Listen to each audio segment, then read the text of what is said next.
proclamé avant que moi je sois né. Ton nom est le Dieu fidèle. Ton nom est Jésus-Christ. Ton nom est le Dieu de préscience. Alors ce moment est venu. Conduis-nous ce matin, inspire-moi. Et que ce que tu m'as communiqué quand j'étais seul, en méditant dans la parole de Dieu, ce matin que cela soit dit avec vie au nom de Jésus. Amen. Que tout ce qui va s'opposer ce matin à cette parole soit écrasé au nom de Jésus-Christ. Accorde à tes enfants ce matin une oreille attentive pour la gloire de ton nom. Amen. Sois béni, sois exalté au nom de Jésus. Amen. Amen. On acclame le Seigneur. Bien-aimés, avant ce jour, nous avons donné un thème. Nous avons donné un thème à ce message. Faisons comme Jésus-Christ. Dis Amen. Amen. Qui croit qu'aujourd'hui on peut faire comme Jésus-Christ? Aujourd'hui on peut faire Jésus-Christ. J'ai choisi le texte de base dans le livre de Jean, l'évangile Jean, chapitre 14, au verset 12. Je lis la parole de Dieu. En vérité, je vous le dis, celui qui croit en moi fera aussi les œuvres que je fais et il en fera de plus grandes. Parce que je m'en vais au Père. Gloire à Jésus. Amen. Gloire à Jésus. Amen. Cette parole est tirée dans l'évangile de Jean. Oh, quand je médite dans la parole, dans l'évangile de Jean, partout où je suis passé, j'aime rendre ce témoignage de l'auteur, c'est-à-dire de Jean. Ce n'est pas moi qui ai vécu, mais j'ai lu, c'est le témoignage d'une servante de Dieu, non pas la moindre, qui a écrit, qui est compté parmi les meilleurs théologiens de ce monde-là. Il s'agit de Ellen White. Il a parlé de la fidélité de Jean. Il a parlé de la fidélité de Jean, la soumission de cet auteur-là. Elle dit ceci. À un moment donné, tous les disciples de Jésus, les apôtres étaient morts. Il y en a qui ont été crucifiés la tête en bas, à la personne de Pierre. D'autres ont été tués, on leur a étranglé la tête. Mais il est resté seul. Celui-là aujourd'hui qui nous parle et qui a retenu la parole du Seigneur. Il était vieux. Il était devenu vieux, plus de 80 ans. Et il était à Rome. Dans les rues, ce vieillard-là, il ne cessait de prêcher l'évangile. Et il y avait un empereur en son temps, méchant, Domitien. C'est comme ça qu'il s'appelait. Il a dit, mais celui-là qui nous trouble, tous les saints sont morts. L'évangile devait mourir, mais lui, il annonce toujours, on entend. Et comme à l'époque, dans cet empire-là, quand tu dépasses déjà 80 ans, on ne te tue pas comme ça, on te punit. Il dit, fais-moi arrêter cet homme. On a arrêté le vieillard. Et ils avaient un endroit pour punir les personnes, pour leur arracher la vie. Une place où il y a un fût, où il y a une barrique. Dans cette barrique, on met le feu en bas et elle est pleine d'huile. Quand l'huile a commencé à bouillir, l'empereur Domitien a dit, amenez ce vieux-là, faites-le descendre dans cette huile-là qui brûle. Il sera préparé, on va voir si il va annoncer, il va parler encore de leur Jésus-là. À leur manière, ils ont pris le vieillard. Au moment où lui était en train de bouillir. Et ils l'ont pris à leur manière, ils l'ont fait descendre dans cette barrique pleine d'huile bouillante. Bien-aimé, le témoignage dit que pendant que l'homme de Dieu était dans ce fût d'huile-là, dans cette barrique remplie d'huile chaude, le vieillard chantait les cantiques de Jésus-Christ. L'huile était sur son corps comme de l'eau glacée. Il ne recevait rien. Et les gens le regardaient, mais on dit, mais il a dû me parler. Et évidemment, il est en train de parler. Il est en train de danser dans cette barrique. Étonné, l'empereur Domitien va dire, ah, mais il est têtu. Son Dieu là, puisqu'il ne veut pas mourir, on va l'envoyer en prison. Et la prison, ce n'est pas ce genre de prison que nous avons ici. Ils ont une île. C'est-à-dire, c'est Jacques Doucan, un théologien qui a donné les dimensions. C'est un chercheur, c'est un théologien qui a donné les dimensions de cette île. Île de Patmos.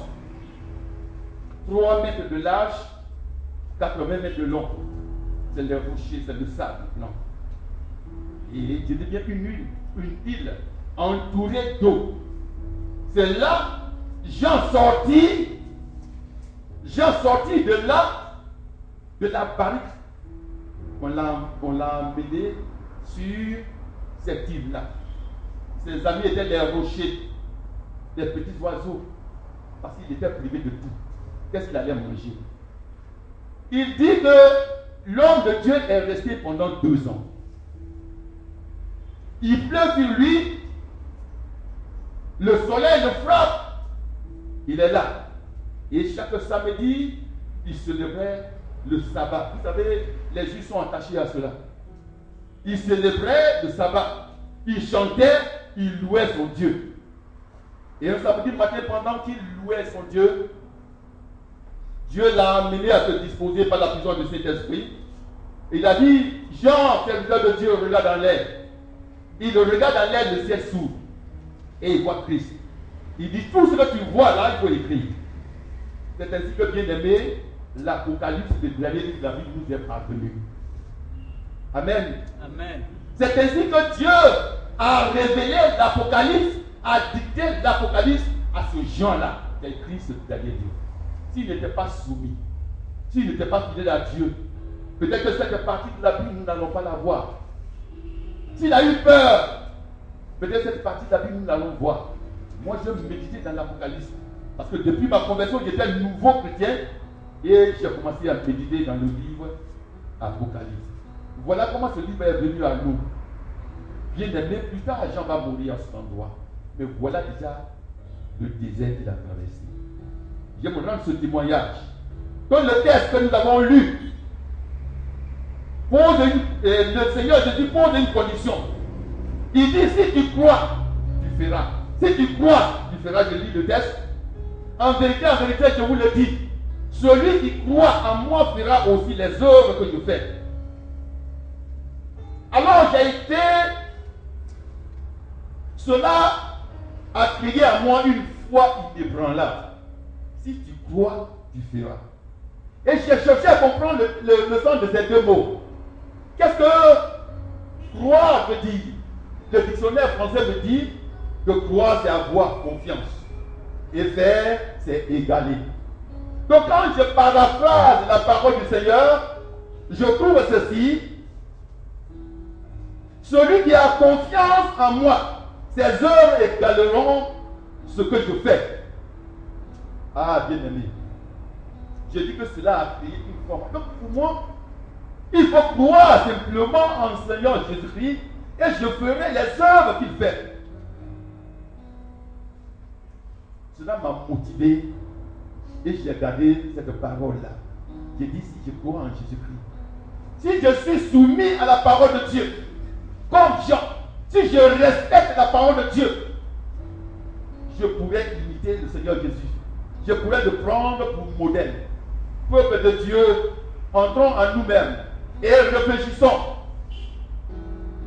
Nous trouvons que les œuvres d'aucun homme ne peuvent jamais égaler celle de Jésus-Christ, quel que soit le degré de ta spiritualité.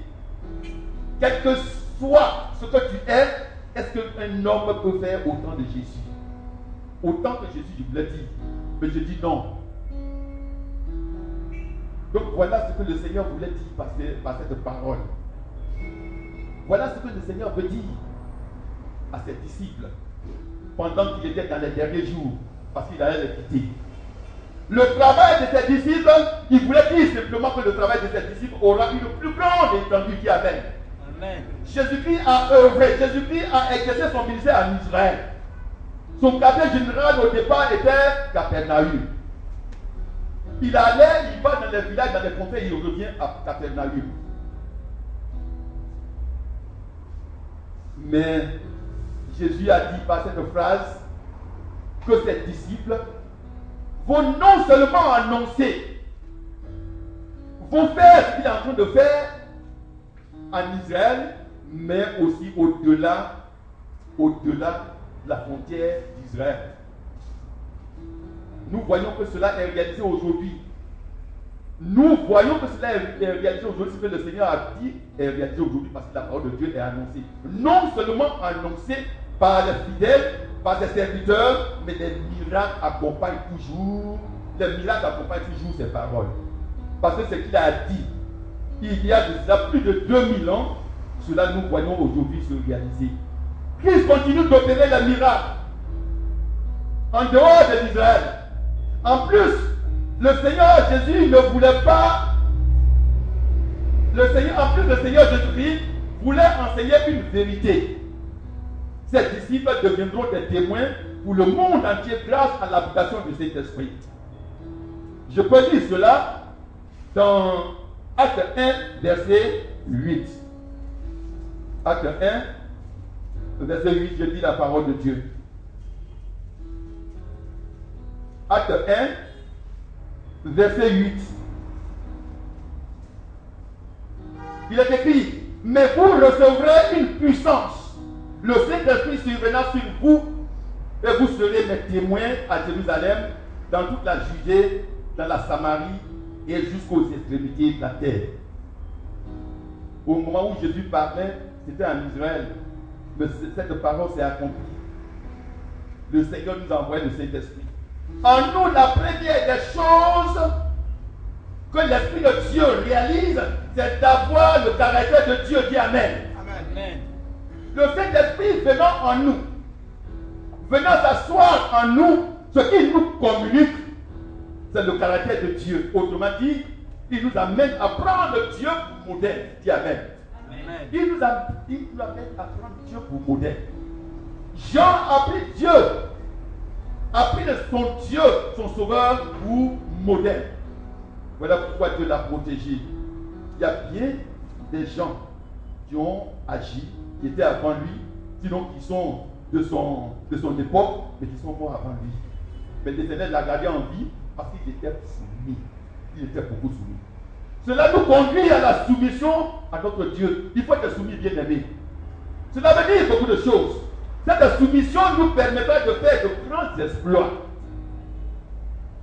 Tu es soumis à Dieu, tu fais de grands exploits. Quand le Seigneur a commencé à faire des miracles pour la première fois par mes mains, il dit, est-ce que c'est moi, menteur que j'ai fus, escroc que je fus? Aujourd'hui, le Seigneur fait des exploits. Et quand le Seigneur fait des exploits, à travers des mecs, tu es content. Tu n'as rien. La personne ne te donne rien, mais tu es content. Parce que Dieu a réalisé quelque chose à travers toi. Voilà ce que le Seigneur voulait laisser entendre par ce verset. Mais il y a lieu de connaître les œuvres du Seigneur. Qu'est-ce qu'il faisait en vérité? Et puis il dit, celui qui croit en moi, celui qui a confiance en moi, il fera les mêmes choses. Qu'est-ce que le Seigneur faisait? Quelles étaient les œuvres, le ministère du Seigneur Jésus-Christ? Bien-aimés de Dieu, lisons bien les évangiles. J'ai dit de lire bien les évangiles. Et nous remarquerons tout de suite que dès le commencement de son ministère, le Seigneur Jésus s'est confronté avec les démons. Dis Amen. Amen. Le Seigneur Jésus s'est confronté avec les démons. Au début de sa mission, on se rend compte de l'existence des démons. Alors comment traiter ces démons? Il faut les chasser simplement, c'est ce qu'il a fait pendant tout le temps. Du début à la fin, Jésus n'a jamais cessé de chasser les démons. Et nous voyons cela dans le premier chapitre de l'évangile de Marc. Marc, je peux vous rappeler que Marc est celui-là même qui n'a pas marché avec Jésus. Il n'était pas parmi les disciples. Mais tellement inspiré, il a écrit l'évangile. C'est tout ce qui concerne le travail de Jésus, il a écrit. Et c'est lui seul qui a écrit sur Jésus. Il a montré Jésus en action. Lisez bien le livre de Marc, l'évangile de Marc. Vous allez vous rendre compte que ce sont les actes de Jésus qu'il a plus raconté par rapport aux autres évangélistes. Du verset, le chapitre 1er, du verset 23 jusqu'au verset 39, les démons sont nommés par l'évangéliste Marc. Pour dire que c'est lui qui a bien décrit le début du ministère de Jésus-Christ. C'est pas que j'ai dit au départ, lisons bien les évangiles. Il allait directement montrer Jésus en action. Et comment Jésus s'est confronté avec les démons. Alors il nous amène à dire que depuis tout le temps, Jésus-Christ a chassé les démons. Depuis les cieux, je dis bien depuis les cieux, qui sont trop de gloire. Jésus savait que les hommes s'éloignaient de plus en plus de Dieu. C'était le fait des démons. Jésus est venu pour cette œuvre-là. Il est venu, la Bible déclare, la Bible dit, c'est la vérité. Il est venu sauver. Sauver l'homme de quoi? Sauver l'homme du cachot des démons. Parce que leur idée, leur travail, c'est de détourner l'homme de la vision de Dieu. C'est de ne pas reconnaître l'autorité de Dieu. Pour une autre fois, pour celui qui le veut, moi je vous parlerai des démons. Mais ce matin, je vous parlerai seulement de l'œuvre de Jésus-Christ. Qui pendant les 3 années et demie, il n'a chassé que les démons. La Bible dit dans Marc 9, verset 22, que les démons cherchent à tuer. L'évangéliste Luc n'a pas dit le contraire. Il nous apprend au chapitre 13, verset 11, que les démons tiennent captifs des personnes. En conclusion, Jésus a passé tout le temps à chasser les démons parce qu'il gouvernait ce monde-là. Et aujourd'hui, ça continue. Si vous prenez votre temps à parler à votre soeur, à votre frère, à vos parents, à vos amis, et ils n'écoutent pas l'évangile, c'est le fait des démons. Jésus a vu qu'ils étaient les ennemis de l'homme, les ennemis de Dieu. C'est pourquoi il s'est assigné cette mission, venir les chasser. Il ne résiste pas au nom de Jésus. Pour celui qui est soumis à la parole de Dieu, pour celui qui aime Dieu, chasser les démons, ce n'est pas un problème. Jésus-Christ nous a donné les armes en conséquence. Une de mes je voulais souligner quelque chose. Il y a certains qui sont en train de penser, mais est-ce qu'il est en train de dire la vérité? Jésus a fait autre chose. Jésus a fait quoi? Jésus a fait quoi quand on lit les évangiles? Jésus prêche la parole de Dieu. Il chasse les démons et guérit les malades. J'ai dit de prendre le premier chapitre. Le premier chapitre de l'évangile de Marc. Et à partir du 20e, du verset 20e, vous allez voir, jusqu'à 40. Les démons sont nommés. Chasser les démons. Avant Jésus, depuis le Nouveau Testament, depuis l'Ancien Testament, je veux dire, avant Jésus, personne n'a inquiété les démons. Dis Amen. Amen. Personne n'a inquiété les démons. Même les grands hommes de Dieu, les Moïse, les prophètes de feu, Élie, Élie a fait des miracles. Élie a ressuscité, comme Élisée. Élie a demandé au feu de descendre du ciel. Ça s'est réalisé. Mais Élie n'a pas chassé les démons. Ni Moïse, ni Élisée, ni les grands prophètes. Personne n'a chassé de démons. Ce rôle était réservé au Messie. Dis Amen. Amen. C'est un rôle qui était réservé au Messie. C'est pourquoi Jésus, quand il est venu, il s'est mis au travail. Nous allons travailler pour lui. Mais quand il va venir, c'est lui qui va nous indiquer comment il faut traiter ces démons. Et il a bien traité ces démons. Le moyen qu'il a trouvé, le moyen qu'il nous a donné, c'est de chasser. Il faut les chasser simplement. Aujourd'hui, comment nous pouvons les chasser, c'est aussi l'objet de notre message. Mais en résumé, je dirais que aujourd'hui, moi je chasse Et vous pouvez aussi chasser les démons au nom de Jésus. Amen. Amen. Au nom de Jésus. Le nom de Jésus là, c'est le nom de la propriété de Dieu. Voilà pourquoi en ce nom, aucune puissance des ténèbres ne peut résister. Amen. En ce nom, Dieu, tu reçois tout de Dieu.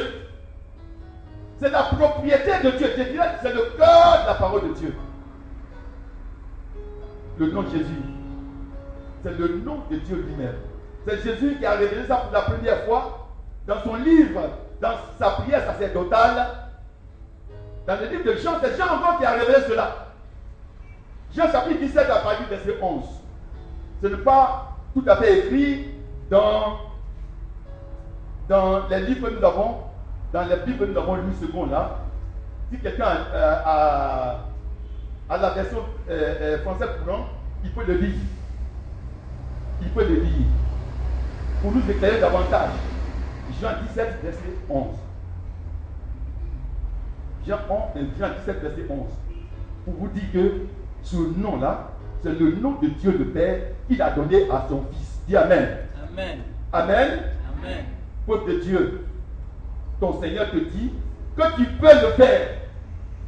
Tu peux chasser aussi les démons si tu as confiance seulement en Jésus. Si tu as confiance en lui, si tu sais que lui, c'est lui ton Seigneur. C'est lui qui est venu te libérer, te délivrer de la captivité des démons. Et si tu es soumis à lui et à sa parole, tu feras comme lui. Cependant, dans ce message, je m'en vais te donner ce matin 4 conditions à remplir pour faire comme Jésus. Et tu veux faire comme Jésus, non? Tu veux prendre Jésus comme modèle, c'est-à-dire réaliser des exploits que tu ne t'attendais pas depuis que tu es chrétien. Il y a eu 4 conditions à remplir. Amen. Amen. Nous allons aller rapidement pour vous parler des 4 conditions. Si tu remplis ces 4 conditions, tu vas dire au démon, sors! Et il sort. On attend aujourd'hui des pasteurs. Quand on a mal à la tête à la maison, et c'est la nuit que le diable attaque, on fait appel, pasteur, il faut prier pour moi. Il faut prier pour ma maison, il est nuit. Il est 2h du matin, mais ta prière me suffit. Alors que toi, tu peux aussi faire cette prière et te libérer. Amen. Amen. Il est question d'autorité. Le chrétien aujourd'hui s'ignore. Tu ne dois pas t'ignorer, Jésus a tout dit. Jésus t'a tout donné l'autorité. Mais laissez-moi d'abord vous parler des 4 conditions. Premièrement, la repentance. Dis Amen. Amen. La repentance.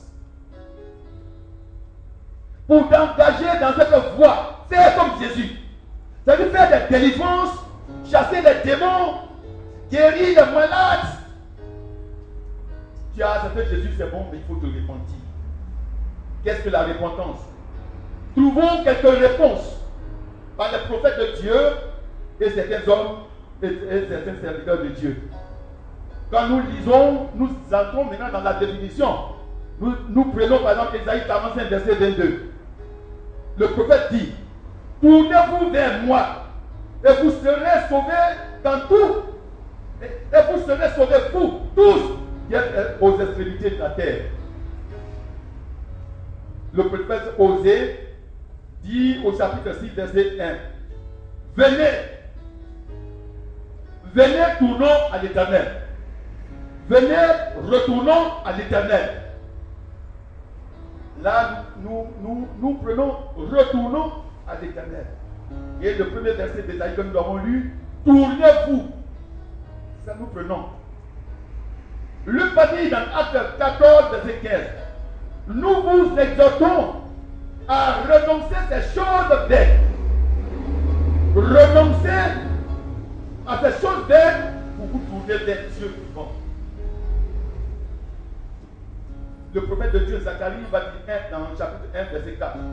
Détournez-vous de vos mauvaises voies, de vos mauvaises actions. Donc voilà la définition.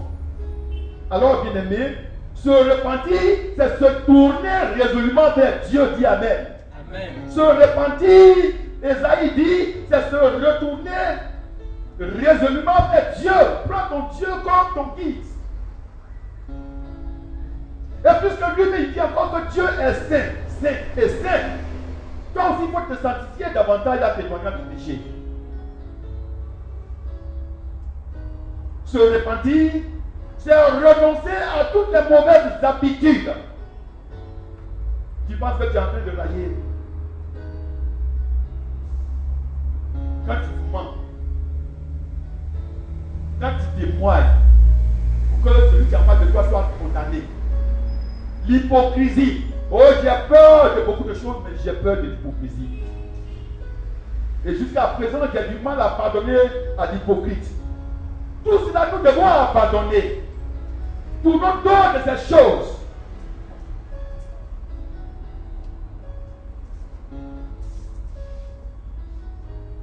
C'est se détourner, se repentir, c'est se détourner des mauvaises voies, des maquis, des autels. Quelles étaient tes passions quand tu n'étais pas encore chrétien? Alcool, cigarette, le désir pour avoir de nouvelles conquêtes. Mon frère, ma soeur, sache une chose ce matin. La repentance a été le message du Nouveau Testament. Car dans Matthieu 3, verset 2, le prophète Jean demandait à tous ceux qui voulaient se faire baptiser de se repentir. Tous ceux qui venaient à Jean-Baptiste, il leur dit, repentez-vous. Notre sauveur, le Seigneur Jésus, dans Matthieu 4, verset 17, il dit, dès le commencement de son ministère, Jésus demandait à tous ceux qui voulaient le suivre de se repentir. Amen. Bien-aimé de Dieu, tu veux prendre pour modèle le Seigneur Jésus, il est nécessaire que la repentance soit ton premier engagement. La parole de Dieu nous enseigne que la repentance, sans la repentance, nul ne verra la gloire de Dieu. Voyons ensuite pour celui qui veut prendre le Seigneur pour modèle. La deuxième condition à remplir est ceci, le baptême d'eau.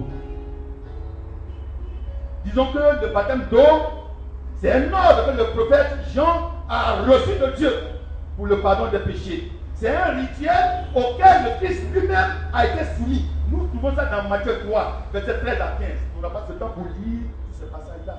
Jésus a été soumis à ce rituel. Il a obéi, il a respecté.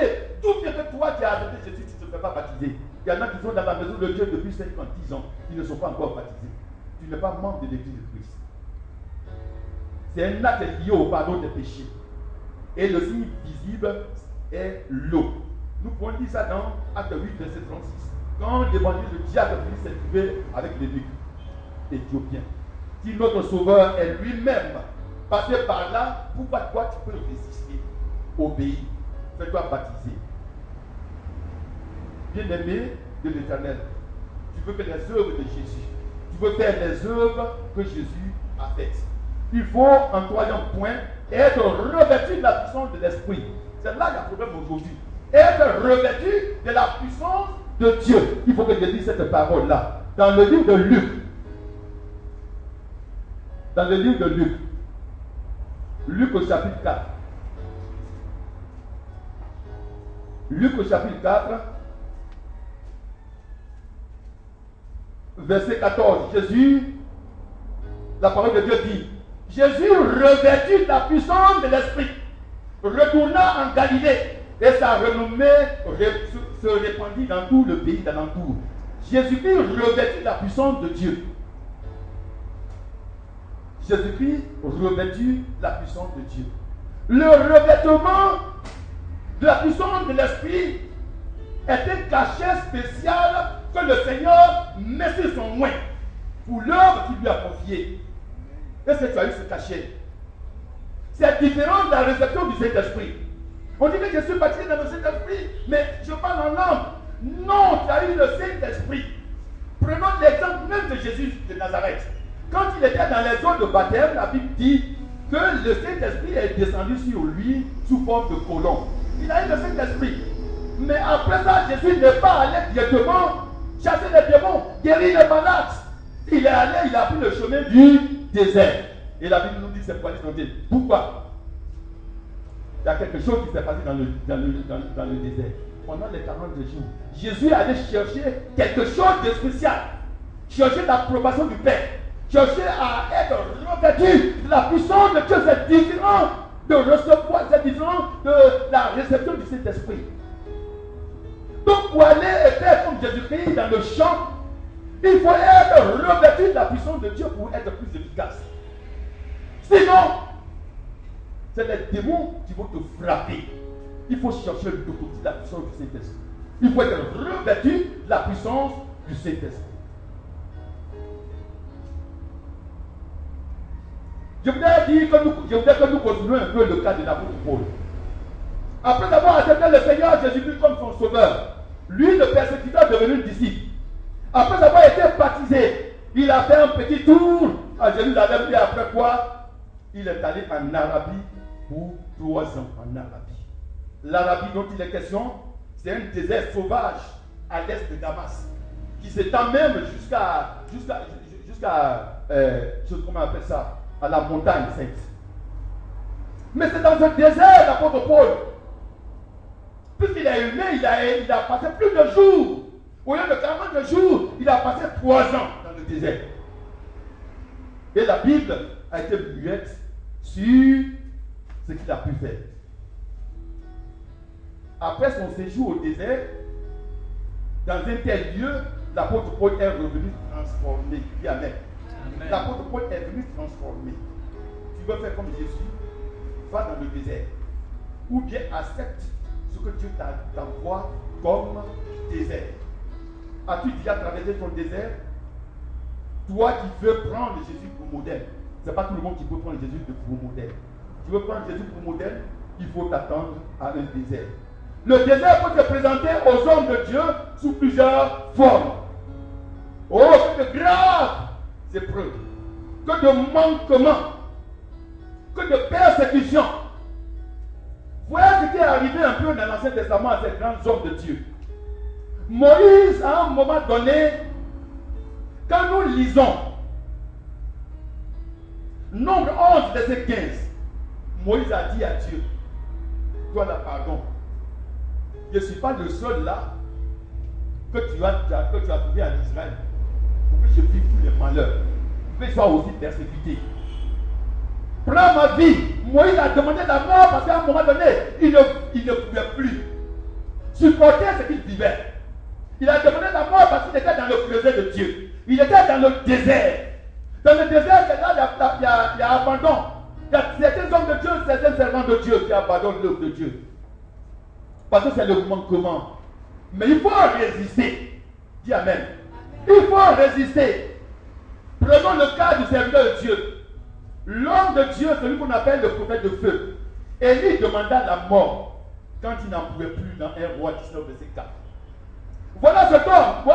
Pour lui, ça m'étonne souvent. Il a fait il dit, feu descend, il faut descendre. Il dit, il ne pleut pas. Et puis il ne pleut pas. Pendant des années. Il s'en va quelque part et il reste là-bas. Il est nourri par les oiseaux. Mais Élie a fui devant une femme qui lui a dit, si je t'attrape, ce que tu as fait de mes prophètes, je vais faire ça de toi. Élie a vu, et il est allé se trouver sous un petit genêt, un petit arbre dans le désert. Et puis il a commencé à dormir. Mais avant de dormir, il a dit à Dieu, prends ma vie. Je ne veux même pas me réveiller en vie. Prends mon petit n'importe. Il était dans le creuset de Dieu. La persécution. Que le serviteur de Dieu supporte ça. Est-ce que tu as traversé ça? Et tu as traversé ton serviteur avant de prétendre prendre Jésus pour ton modèle. Il y a chemin à parcourir. C'est là que je vais terminer le 4e point. Poursuivre. Si tu as traversé le ministère, ton désert, tu t'es repenti, tu es baptisé, tu as été revêtu de la puissance de Dieu, c'est pour faire quelque chose. Il faut poursuivre le ministère de Jésus. Dis Amen. C'est-à-dire, c'est en ce moment que tu vas prétendre faire ce qu'il a fait. Et au-delà de Jérusalem, je suis à l'aise aujourd'hui que je sois en Côte d'Ivoire et puis je fais comme Jésus a fait. Dis Amen. Amen.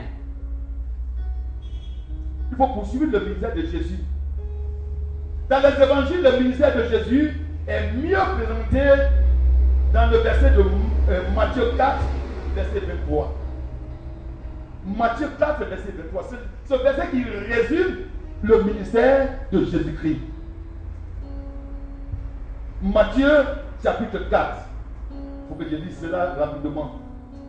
Chapitre 4, le verset 23. Jésus parcourait toute la Galilée, enseignant dans les synagogues, prêchant la bonne nouvelle du royaume et guérissant toute maladie et toute infirmité parmi le peuple. Amen. Aujourd'hui, nous sommes concentrés sur Abidjan. Depuis hier, depuis jeudi, les veillées sont annoncées.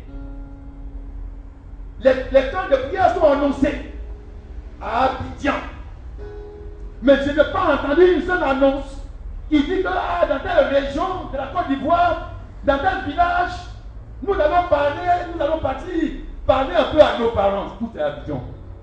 La Bible dit, dans Luc 8, verset 1, Jésus allait de lieu en lieu, de village en village, de ville en ville, prêchant la bonne nouvelle, guérissant les malades, chassant les démons. Amen. Mais aujourd'hui, qu'est-ce que nous voyons? Nous sommes concentrés à Abidjan. Donc ce passage de Matthieu 4 là, c'est un passage qui résume tout le ministère de Jésus-Christ pendant tout ce temps. Ce ministère, lui, était tellement cher. Il tenait tellement à cœur qu'il a jugé nécessaire au départ de choisir parmi les hommes tous ses disciples qui pourront poursuivre cette mission au cas où il les quittait un jour. Jésus a préparé son départ, a préparé son après. Parmi les hommes, il a choisi, il s'est disqualifié, mais il a choisi d'abord 12 personnes. 12 hommes qu'on considère comme les premiers citoyens du royaume de Dieu. Qui Amen. Est-ce que nous connaissons, est-ce que nous pouvons nous rappeler ça? Est-ce que nous pouvons connaître ça? Les hommes, les 12 étaient déjà pour Jésus les premiers citoyens du royaume de Dieu sur la terre. C'est un privilège. C'est un privilège. Mais il y a un qui s'est qualifié. Mais Jésus savait aussi qu'il allait faire parce qu'il fallait qu'il réussisse. Il fallait qu'il réussisse à faire son sacrifice. C'est pourquoi il a introduit celui-là au milieu d'eux. Sinon, c'était les premiers citoyens du royaume de Dieu. Amen. L'ordre qu'il a donné avant de les quitter, c'est-à-dire avant de quitter ses disciples, Jésus a donné un ordre formel à ses disciples. Dans Matthieu 10, versets 7 à 8. La Bible dit, Jésus dit à ses disciples, à ceux qu'il a choisis, allez et prêchez l'évangile. Allez et prêchez l'évangile. Guérissez les malades, ressuscitez les morts, purifiez les lépreux et chassez les démons. Tous ces verbes, quand vous lisez, vous pouvez vos Bibles, vous allez lire. Vous lisez ça dans Matthieu 10, verset 7 à 8. Vous remarquez que tous les verbes sont à l'impératif. C'est un ordre. Pour dire à ses disciples, il faudrait que vous respectiez cela. Je m'en vais bientôt, mais que vous arriviez à poursuivre mon ministère. Amen. Amen. Amen. Amen. Est-ce que aujourd'hui tu es prêt à poursuivre le ministère de Jésus-Christ de Nazareth? Est-ce que tu es prêt à poursuivre le ministère du Seigneur Jésus-Christ? Que cette mission soit poursuivie. Que cette mission soit poursuivie. Et il a dit ouvertement devant les pharisiens dans Luc 13, verset 32. Jésus a dit, allez dire à ce, je paraphrase, allez dire à ce renard, parce qu'ils sont venus lui dire, Hérode dit que si tu ne pries pas ici, il va te tuer. Jésus a dit, allez dire à ce renard qu'aujourd'hui, je suis en train de chasser les démons. Aujourd'hui, je suis en train de prier pour les malades. Demain, je continue. Et après quoi, à la fin du temps, jusqu'à la fin du temps, je paraphrase. Jésus a dit, il a montré clairement à tous que son ministère doit être poursuivi. Donc, nous devons poursuivre le ministère de Jésus-Christ. Pour tout bon homme de Dieu, nous devons poursuivre la mission de Jésus. Que tu sois chrétien, cherche pour toi-même. Pour toi-même. Parce que si tu te donnes à Dieu, qui est sorcier pour te bloquer? J'ai étudié, j'ai fini. Et je ne peux pas aller travailler. Les sorciers ont fait cela. Mais ces sorciers, j'ai dit tout à l'heure, au nom de Jésus, ils te libèrent. Mais toi, tu ne sais pas prononcer le nom de Jésus. Tu n'as pas rempli ces quatre conditions, tu ne peux pas chasser ces démons pour te libérer. Il y a des démons qui tiennent captifs. Comme nous l'avons déjà dit. Oh bien-aimé, en 2005, j'ai prié en chambre à la psychologie ici à Le Couvent. Et dans mon groupe de prière, il y a une jeune fille qui faisait la terminale. Puisque là, longtemps, ils sont avec moi et ils disent papa, j'ai ma camarade là, à tout moment par jour, sa camarade de classe terminale, par jour, elle va piquer des crises épileptiques. 2 fois, 3 fois. Ils sont en train de faire coups et puis ils tombent. À un moment donné, elle répond, elle dit, est-ce que je peux l'envoyer? Ça dépend d'elle, sinon tu sais que nous sommes là-haut. Et je me souviens, un mardi soir, pendant que j'ai fini de prier, à 17h30, voilà qu'elle arrive à sa camarade. Il dit, papa, la voilà. Il dit, mademoiselle, tu souffres de quoi? Il dit, ah, partout sur son front, tout est plein. Tout est plein. Il dit, tu souffres de quoi? Elle dit, d'épilepsie. Elle dit, toi à Jésus. Il dit, je ne vais pas à l'église. Il dit, bon, nous allons essayer. Nous allons demander à Dieu pour te délivrer ce soir. Nous avons fini de prier. On devait partir. Et puis Isabelle est arrivée à sa camarade.